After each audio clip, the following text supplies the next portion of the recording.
Evo, nalazimo se na jezeru Orešje u Svetoj Nedelji. Utrka 9,99, takozvana desetka s popustom u organizaciji udruge 3D. Prije nekoliko godina kad smo startali sa tom utrkom, nismo ni mislili da će to narasti na ovako jedan lijepi sportski event. Malo nas je jedno vrijeme i korona usporila, ali koliko vidimo sada je opet se vratio jedan stari broj trkača. Prve godine nam je bilo preko 300 natjecatelja, jedna jako pozitivna, jedna jako lijepa atmosfera, a koliko možemo vidjeti ovdje tu na ovom jezeru je zaista fantastično. Utrka se održava 6. godinu i to uglavnom ispadne jedno lijepo prijateljsko, obiteljsko druženje uz dobru atmosferu, ugostiteljsku ponudu i svake godine naravno grah bez konkurencije.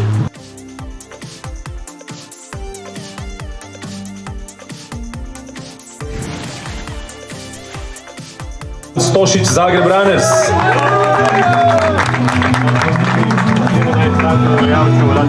Poklon plaketa i poklon bon Decathlona. Na drugom mjestu na utrci 6,66 isti klub Zagreb Runners, Miran Crnošija, crni, legenda ove utrke, višestruki pobjednik, ali svaki put na postolju. Ovaj put drugo mjesto, Mirane, čestitamo. Prvi i najbrži na utrci 6,66 Andrej Slugečić, Tilček tim. Pljesak iza Andreja.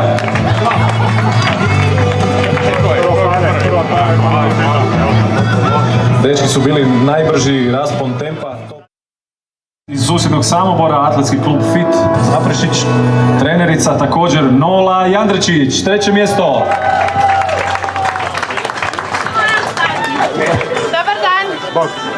Čestitam. Hvala. Na drugom mjestu Andreja Ložnjak, Freud's Runners. Jel tu stanem? Bravo. Čestitam, Željska.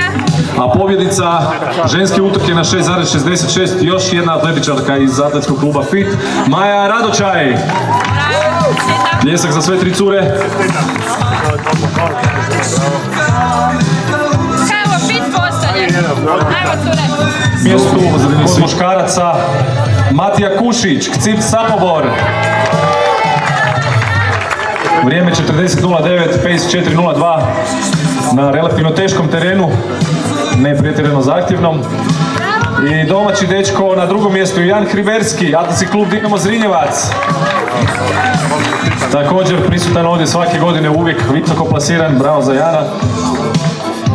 A pobjednik prvi put premijerno iz Teka Zrinski, Gordan Petković.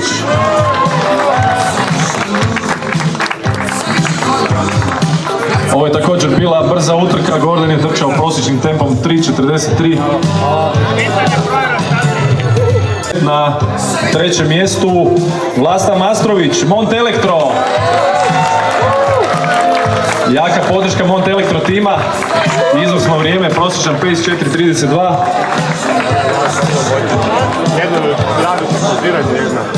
Izgleda da ovi lokalci uvijek imaju neke jake igrače, u ovom slučaju igračice. Branka Žokvić iz Orešja, drugo mjesto, bravo Branka! Tim je Toljci Coaching, ako sam dobro pročitao, nadam se da jesam. A na prvom mjestu zbilja maestralno Martina Horvat, atletski klub Svetice, bravo Martina!